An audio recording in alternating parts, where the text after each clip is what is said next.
Have you ever contemplated the power of words? In the grand scheme of human existence, words are the threads that weave together our collective narrative.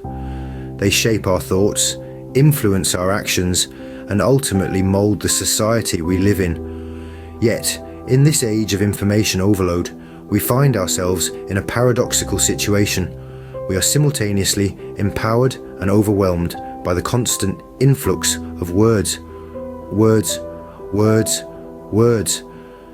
They flood our lives through the screens we stare at, the radios we listen to, the books we read. We've equipped ourselves with the ability to read and understand, yet we often find ourselves at the mercy of these words. We consume them voraciously, but do we truly comprehend their meaning? Do we grasp the weight they carry, the power they wield? Let's take a moment to ponder a thought-provoking quote by Gerald Massey, an esteemed Egyptologist. He said, "They must find it difficult, those who have taken authority as the truth rather than truth as the authority." This sentiment encapsulates the crux of our predicament. We've grown accustomed to accepting words from figures of authority as the absolute truth, but the real authority should lie in the truth itself, not in those who speak it. This is where the true power of words comes into play. They have the potential to manipulate, to misinform, to create a distorted perception of reality. When we lack the understanding of what these words mean, we become susceptible to their influence. We risk becoming puppets in the hands of those who know how to wield words like weapons. This leads us to a crucial question. In the face of this relentless onslaught of words, what tools do we have to safeguard our understanding? Stay tuned as we delve into the importance of education, the Classical Trivium, and the power of self-education in the scenes to follow. What if the education system is failing us, not because of a lack of effort, but because of a missing element? Imagine a world where words, words, words relentlessly batter us from every direction. We're bombarded with information, yet we're not equipped to understand, digest, and critically analyze these words. Is this not the world we live in today? Sir Thomas More, well over 4 centuries ago, warned us about the dangers of a society ill-educated and corrupted from infancy. He admonished rulers who punish their subjects for crimes that their flawed education system predisposed them to. An alarmingly relevant caution, isn't it? We're living in an era where education is valued, yet we're failing to utilize it effectively. Our education system is robust, with devoted teachers tirelessly working in and out of school hours. We're planning to build bigger and better schools, yet it seems we're missing the mark. We're creating individuals armed with a smattering of subjects, yet they're ill-equipped to fight the massed propaganda of the modern world. We're producing people who fall prey to words rather than mastering them. We're pouring resources into education, yet we're not scandalized by the fact that we're sending young men and women into the world, ill-prepared to deal with its complexities. Words have become weapons that we don't know how to ward off, blunt their edge, or fling back. We're left at the mercy of these words. Education is not just about learning facts. It's about understanding the world around us, asking questions, seeking truth, and learning to think critically. It's about empowering individuals to navigate the world confidently, make informed decisions, and resist falling prey to manipulation. But if our education system isn't achieving these goals, we must ask ourselves, what's missing? Are we merely paying lip service to the importance of education, Or are we genuinely committed to equipping our society with the tools of learning? The question then becomes, what's missing in our education system? Enter the Classical Trivium, a forgotten method of learning. This ancient approach to education breaks learning into three distinct stages: general grammar, formal logic, and classical rhetoric. The first stage, general grammar, is all about gathering raw, factual data into a coherent body of knowledge. It's about understanding the building blocks of language and how they fit together to express complex ideas. It's like assembling a puzzle where each piece is a fact, a concept, or an idea. Now, let's move on to the second stage, formal logic. This stage is about understanding the relationships between these pieces of knowledge, systematically eliminating any contradictions within them. It's like being a detective, sifting through clues and evidence to find the truth. The final stage is classical rhetoric. This stage is about expressing that knowledge and understanding in a clear, compelling way. It's about taking that puzzle you've assembled, that mystery you've solved, and sharing it with the world. It's about speaking and writing in a way that is persuasive, engaging, and impactful.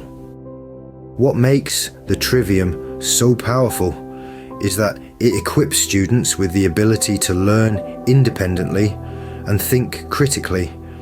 It's about more than just memorizing facts or passing exams.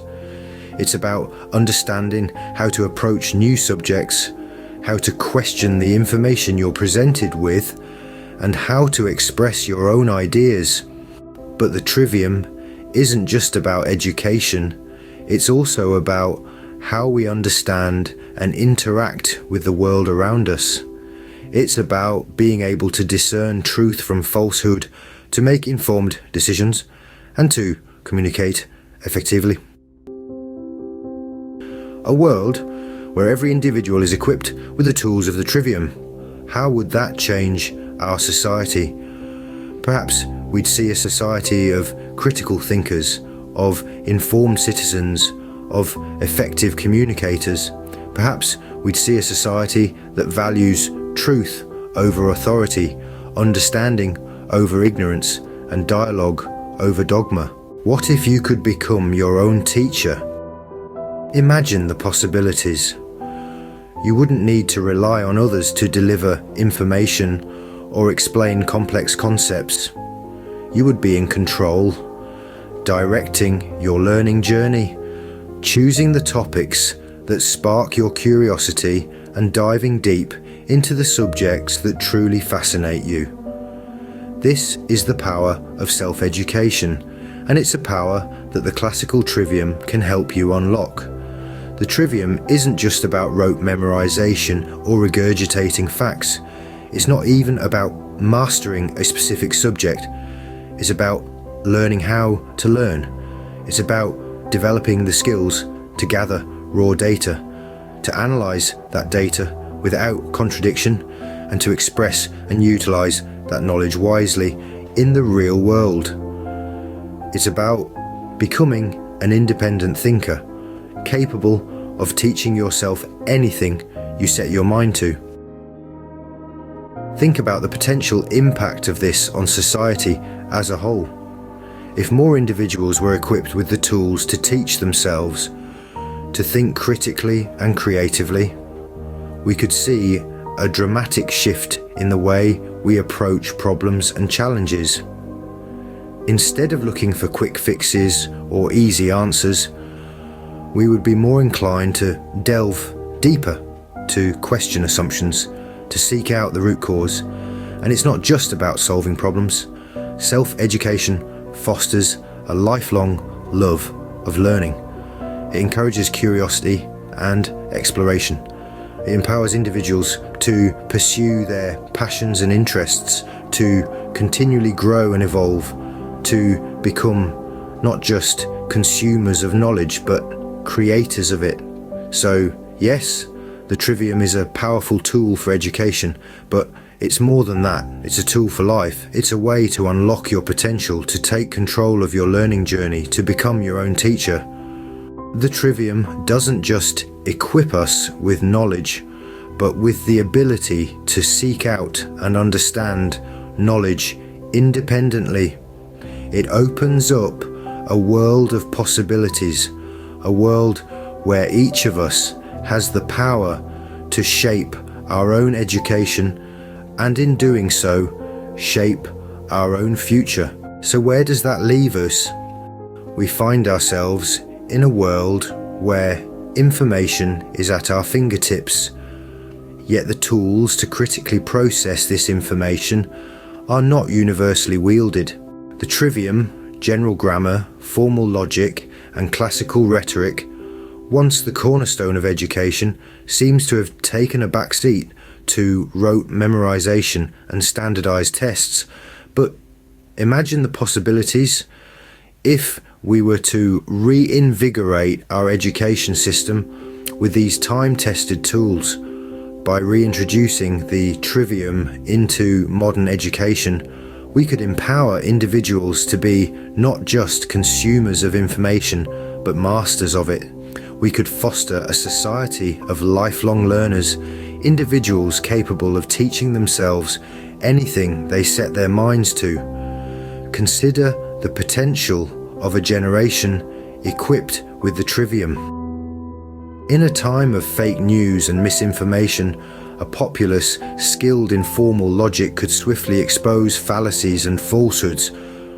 With a grounding in classical rhetoric, we could elevate our public discourse, encouraging thoughtful, persuasive arguments instead of polarizing sound bites. And by mastering general grammar, we could ensure that the meaning of our words is clear and understood, fostering better communication and mutual understanding. But this isn't just about systemic change, it's about personal transformation. The Trivium isn't just a set of academic subjects, it's a way of seeing and interacting with the world.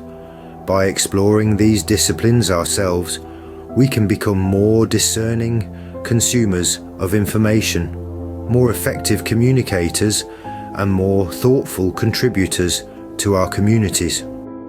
So, let's take up the mantle. Let's advocate for the inclusion of the Trivium in our schools. Let's encourage our peers, our children, our educators, and our policymakers to recognize the power of these tools. Let's explore the Trivium ourselves, embracing the joy of lifelong learning and the thrill of intellectual discovery. Remember, the power to change the world lies not just in the words we read, but in our ability to understand and use them. Let's wield the power of the Trivium and let's change the world, one mind at a time.